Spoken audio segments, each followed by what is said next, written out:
Hello, BookTube. All right, we're continuing my library tour for 2024. We're committed now, and we ought to be committed because it's a huge library. It's going to take a long time. We are on BookCase number 2, and we have reached the summit. No more shelves. We're on the summit of BookCase number 2. We're on day number 3. We're going to see how many things we can get through. I think the success or failure of that will be entirely dependent on whether or not we hit batches of books. So we'll see if that happens. The first one is a mystery, an Inspector Appleby mystery by Michael Innes. This is the Crabtree Affair. I got this. I like Michael Innes, I really do. And the added bonus here is that I love this cover artist. I think one of you actually succeeded in finding the name of this cover artist. I'll have to check my comments and see if I can dig that up, because I'd love to find out a little bit more about this person, whether or not they ever wrote a memoir. Then we have a mass market paperback. This is Leon Uris, Trinity, his great big Irish novel that I found as an old mass market paperback, thinking, that's the version that I liked it in originally, the version I discovered it in originally. But the more I fiddle around with it, the more I think probably an ebook is the way to go rather than wrestling with that. Okay, then we have a batch. Good. This is The Histories of King Nelson, part of the Durini Chronicles of Catherine Kurtz. This is Volume 1, The Bishop's Heir. These beautiful covers. They're nothing supernatural about them. Then Volume number 2, The King's Justice. And then Volume number 3, which does have something supernatural, that has a ghost, and that is The Quest for St. Camber. And these take place in an alternate version of medieval Wales, with the warring pocket kingdoms and the medieval warfare and the medieval weapons and medieval taverns and food and whatnot. And a church. It's not exactly Christianity, but it's close enough. And there's also another race of humans. there's another race called the Durini that aren't human. They have superpowers. Mild superpowers. It's possible to defeat them. It's possible to run them out of the country and make them second-rate citizens. But it adds an extra element. Catherine Kurtz is pretty clear, I think, in the course of the books, that the Durini abilities can easily be relegated to science. But in the world that she's created, they're of course viewed as sorcery.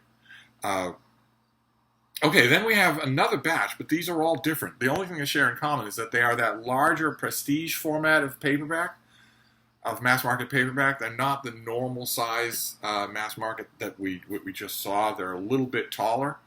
And even that size now has a third size. There's now a third size that is not quite taller, but squarer. So I have a number of these things. I have more of them than just the ones I'm looking at. I thought I put them all together, but maybe not. Like the first one here is The Hunt for Red October, with the sexy pants Hollywood star. What's this guy's name? He was in The Quiet Place, and he was on the TV show, the Amazon Prime Jack Ryan TV show, that had good moments. It had some exciting sequences, at least in the first season. It was just, there was no attempt made to damp down this star's ego. So you have a scene in which he is a low-level CIA analyst or a government analyst of some kind or other, but he's wearing tailored blue jeans that are $10,000 a pair. He's wearing enameled boots made of endangered crocodile.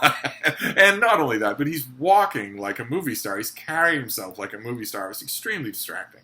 All the other actors, I'm surprised somebody didn't call him on it. Except I think that whoever this glamour puss is, I think that this production of Jack Ryan on Amazon was 100% totally his. Probably this was a case where he was an on-set diva and you could not call him on the fact that why are you acting like Betty Davis? Why are you doing that? That's not your character. Apart from how you're dressing, that's not your character. But anyway. Then we have Greg Hurwitz. This is The Survivor. This is a terrific novel. Just terrific. I reviewed this when it first came out in 2012. And the premise here is amazing. The hero of the book is haunted. He has a progressive disease that's fatal. He knows that it's going to be ugly before it kills him. he doesn't want to be a burden on anybody else. But he's also haunted by a dead friend of his, whose death he takes personally. He takes responsibility for it. And he's literally haunted. The friend is always there. The phantasm of the friend, the construction of his mind is always there. And the novel opens with him coming to grips with his fatal diagnosis by deciding he doesn't want to be a burden on anybody, so he will kill himself. And the way he chooses to do that is to jump off a building. So he checks out the buildings in his area to find one with a ledge that's high enough off the ground. And he finds one. He makes his way up to that ledge and realizes that if he jumps from the spot that he's first picked, he's going to ruin everybody's day. He's going to land in traffic, might actually land on somebody, might hurt somebody. So he decides to sidle around on the ledge, to sidle around the building so that he can find a nice dumpster in a back alley to pitch himself into. And when he's sidling around the building, he happens to pass the window of a financial firm that is being robbed. They aren't on the first floor. They're high above the ground. The last thing on earth that the thieves expected is that someone would be out on the ledge. Never mind that he would have advanced weapons training. And he sneaks in through the window and saves the day and makes a powerful enemy. And the book just goes on from there. Oh my God, it's just tremendously, tremendously readable. And by the time I got to the end of it, I knew how I wanted it to end. I knew what a satisfying conclusion to this story would be. And Greg Hurwitz gave it to me. But oh my, he gives me the one extra detail involving the dead friend, that I was not expecting. And he waits until the last page to do it, and I wanted to sit up and cheer. It was so well done. I always criticize novels, contemporary novels, for the writer not having any idea how to end the story. And this is not a case of that at all. This is the exact reverse. Not only did the author know how to end the story, he knew how to end the story better than I did. I loved it. I reviewed it for, I think, the Washington Post or the Wall Street Journal or something like that. Could not praise it high enough. Okay, then we have another one of these tall, thin novels. This is S.M. Sterling. This is A Taint in the Blood. Once again, with this cover artist, what did we say his name was? This is a newer novel, so they'll certainly credit him. They'll certainly give us who did this. Maybe I won't be able to find it because there's a ton of copyright material here. But okay, no, I'm not finding his name. But this is Urban Vampires. We've come across a few urban vampire novels already. I really like this series. Really enjoy it. I'm surprised that I only have the one.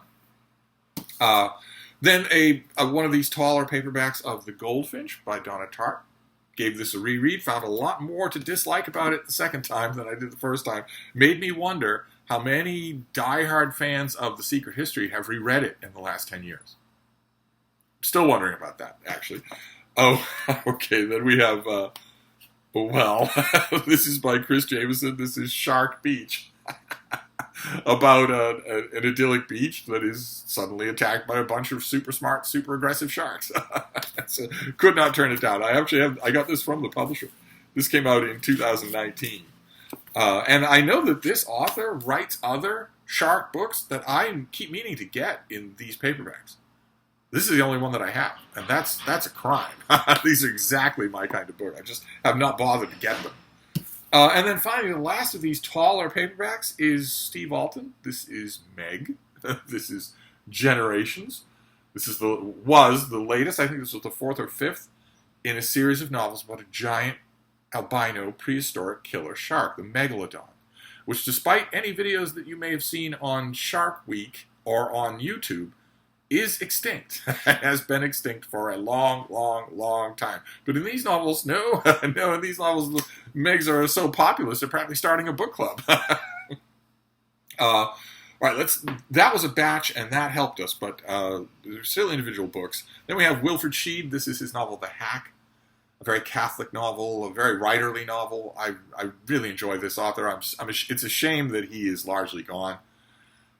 He wrote a really good political novel and also a bunch of really good nonfiction columns, occasional prose. Okay, then we have an action-adventure story. This is Clive Cussler, Pacific Vortex, with a portal there, and there you've got some inside artwork.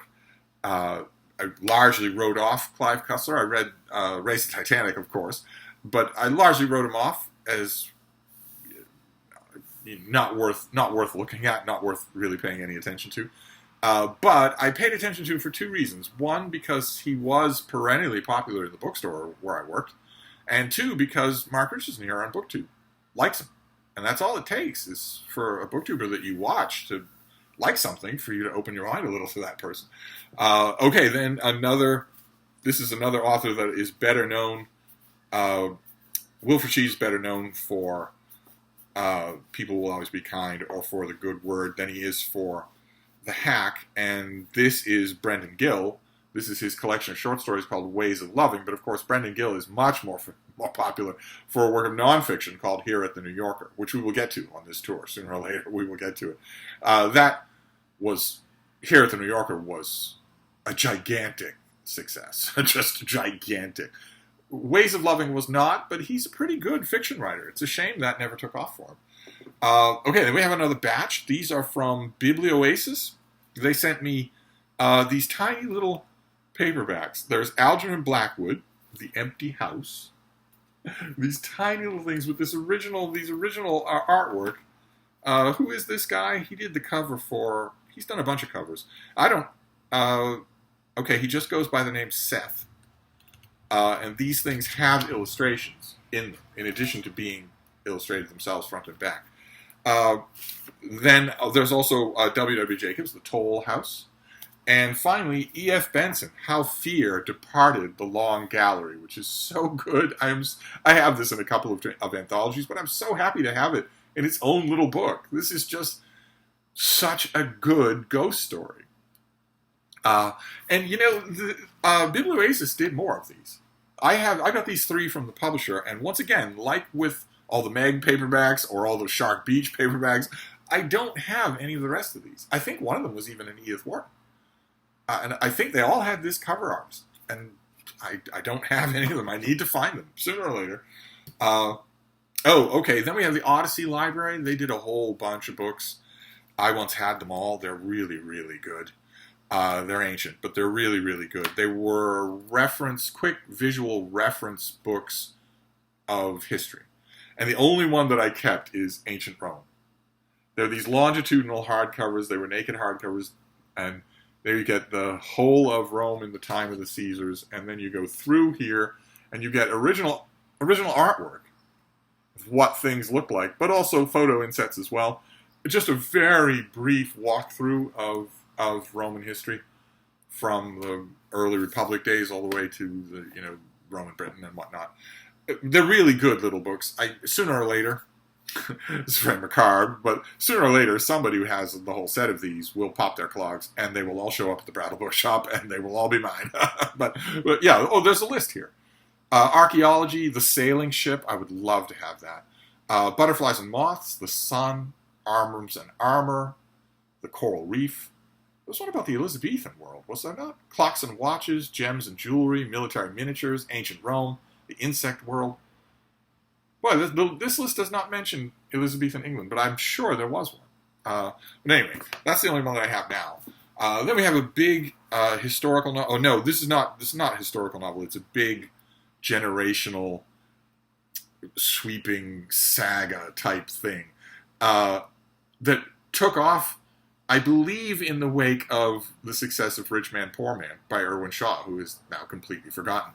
And all the people that did these kind of novels in the wake of that, publishers suddenly couldn't publish enough of these things. They're all forgotten too. But this is Anton Meyer, who wrote a really effective novel called The Last Convertible that was a really distinctive little mass market paperback that I had forever and ever. I enjoyed that book. Haven't seen it in forever. But this is his big sweeping story, A Green Desire. And they all look like this. They all have multiple family members all over the cover so that you can find out who to root for in each generation. All right. Well, this doesn't belong here at all. Not in the slightest. This is a work of history. Okay. Well, this does not belong here. This is Peter Elstob, and this is Hitler's Last Offensive.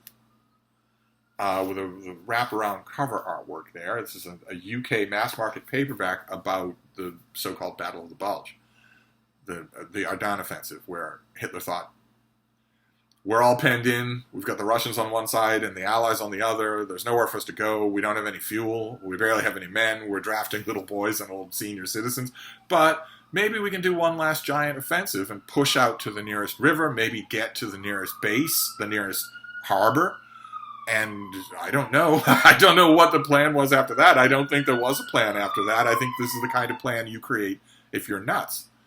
It had no chance whatsoever of succeeding long term. The only reason it succeeded short term is because the Allies also thought it was nuts, so they didn't think about it.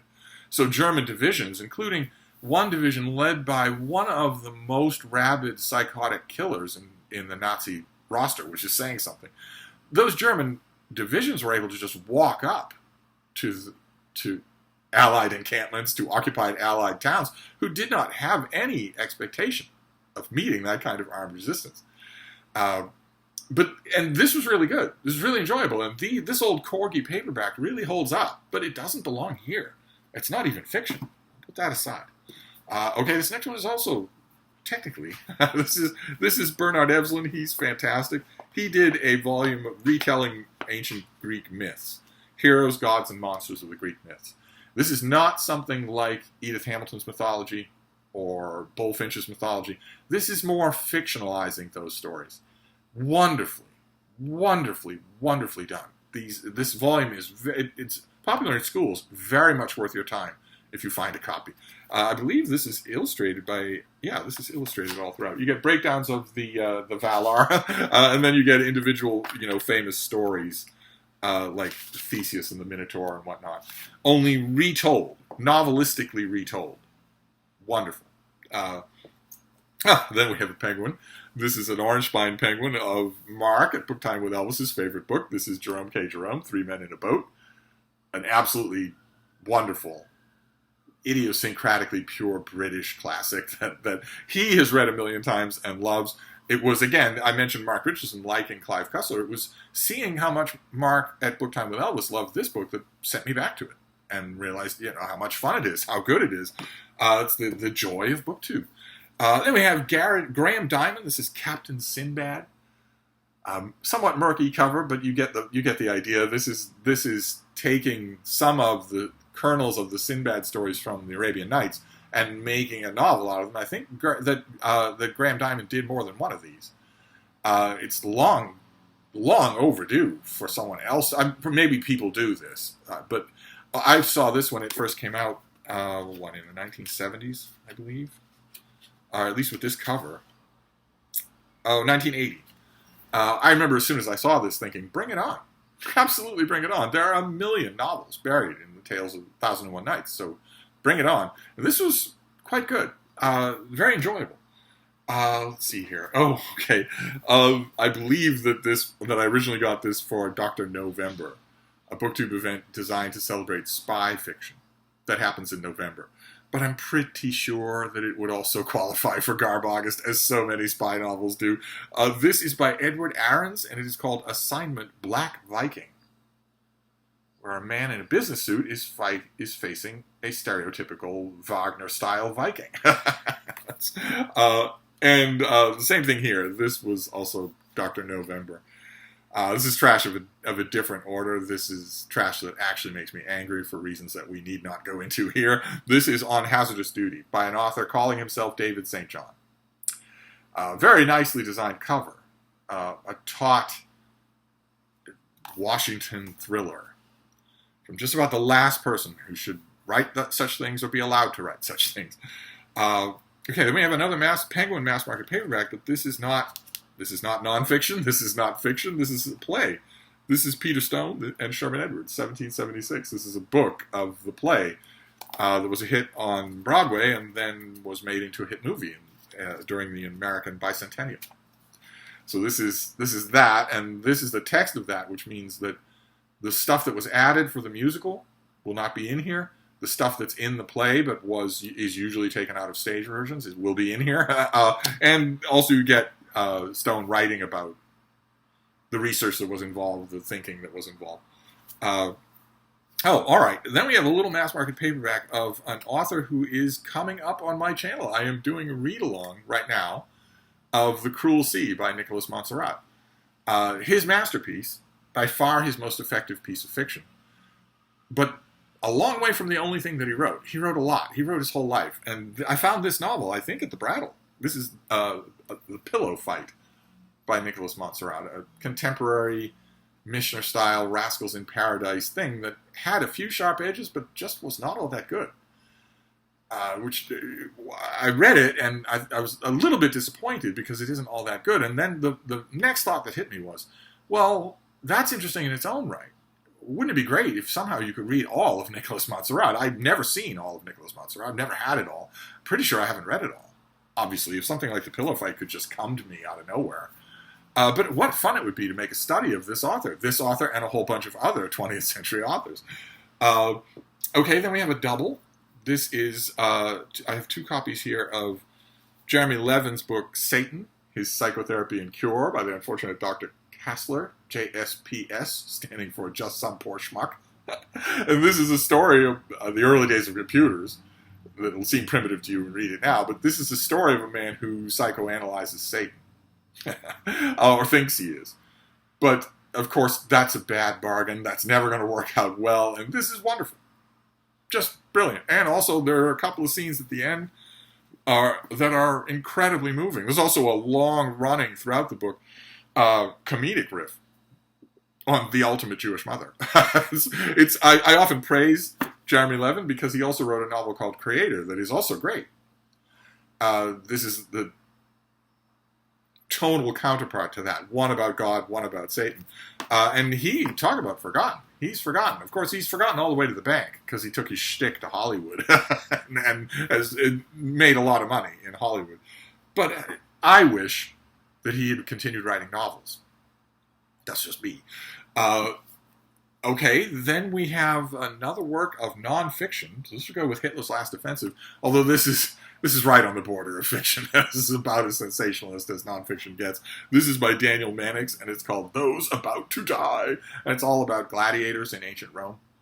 But it's every bit of salacious urban rumor and legend that is encased in Roman writing. There's a lot of facts in here, but there's a lot of fictionalizing too, to make it really sensationalistic. Really fun to read. I don't know this old, what is this, Valentine? Yeah, I don't know how much stress this old Valentine would take. I don't know if it could take a reread. We'll have to tell with the next time I get to it. Okay, then we have a movie adaptation cover. This is The Life of Pi by Jan Martel. The book was praised to the skies. Everybody loved it. Everybody read it. It was the darling of book clubs forever and ever. Lasted forever and ever doing that. I thought the basic story in the book and also its literary execution were very common. Very simple. I thought the movie had a whole lot more life to it than the book. A whole lot more. I got this paperback because I didn't have a copy, and it felt like I should for some reason because this was such a phenomenon. But when I got it, I originally intended to immediately reread it, and I didn't do that. So maybe a reread of the classics of years gone by.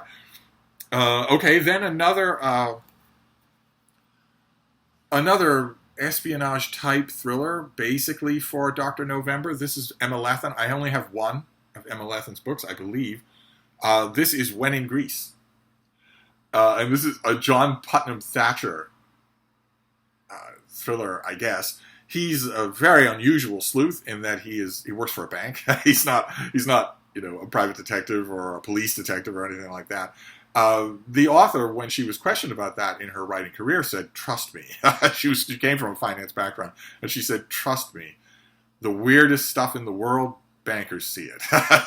And she's really good. These books are really, really good. I wish that I had. This is an old pocket version. They did everything in this particular look. I wish I had more of them. Okay, then we have another. I think we've seen this already. This is Now Playing at Canterbury by Vance Bourgelat. This is a double. Pretty sure that we've encountered this already. I'll have to see how many copies of this I have. But this comes up always because I've described before, this is a small town in the American Midwest putting on an original opera. What does it take to do that? How do you cosset your stars? How do you get the money together? How do you direct it? How do you bring it into being on the stage? Something that's never been done before. A premiere of an original work. But there's so much more going on in this book, just so much more. And I bring this up, when I do bring it up, I bring it up in connection with something like Jeremy Levin's Creator, because there is weird, unestablished 20th century canon out there that I just need to nail down and then promulgate. This would be on it. This is a genuinely terrific book. Okay, then we have a block. That'll help us, because we're getting to the end here. The block here is Gordon Merrick, an author named Gordon Merrick, who a long time ago, in the late 70s and 80s, wrote a whole bunch of not just openly gay novels, but let's just say explicitly gay novels. They were utterly unashamed. They were extremely detailed and fairly well written in a kind of overheated hothouse way. They weren't, in other words, furtive brown paper wrapping porn. They were legitimate novels. And more amazing than that, they were sold as legitimate novels. They were available in retail bookstores at a time in America when probably 35 states had laws on the books making any kind of so-called sodomy illegal, where you absolutely could not marry a partner of the same sex, had no legal rights whatsoever, no recognition whatsoever. You were considered the butt of a joke, if that, if not something much worse. And right in the midst of that, Gordon Merrick was writing novels as if he were in the late 2000s. And I have a bunch of those. I have An Idol for Others. I don't have all of his in mass market. I really should. Then One for the Gods. Then The Great Urge Downward. I don't have a mass market of The Quirk. I don't have a mass market of Now Let's Talk About Music. There are a lot of them that I don't have a mass market paperback of. There's one called Perfect Freedom, I think. But I also have a mass market paperback of the one that started it all. This really, I think, kicked off his career. He'd be another fascinating 20th century study. The Lord Won't Mind, which is about two college boys who meet, and they have a quirky aunt. Of course, there's always an eccentric aunt in these things. And she turns a blind eye or an encouraging eye. They're in an idyllic retreat all by themselves. There's no possibility of detection or brutalization by other students or by adult authorities or anything like that. So they go at it. They go at it just nonstop. And Gordon Merrick pulls no punches. Instead, he rips towels off so that you can see everything. But there is still a story as well.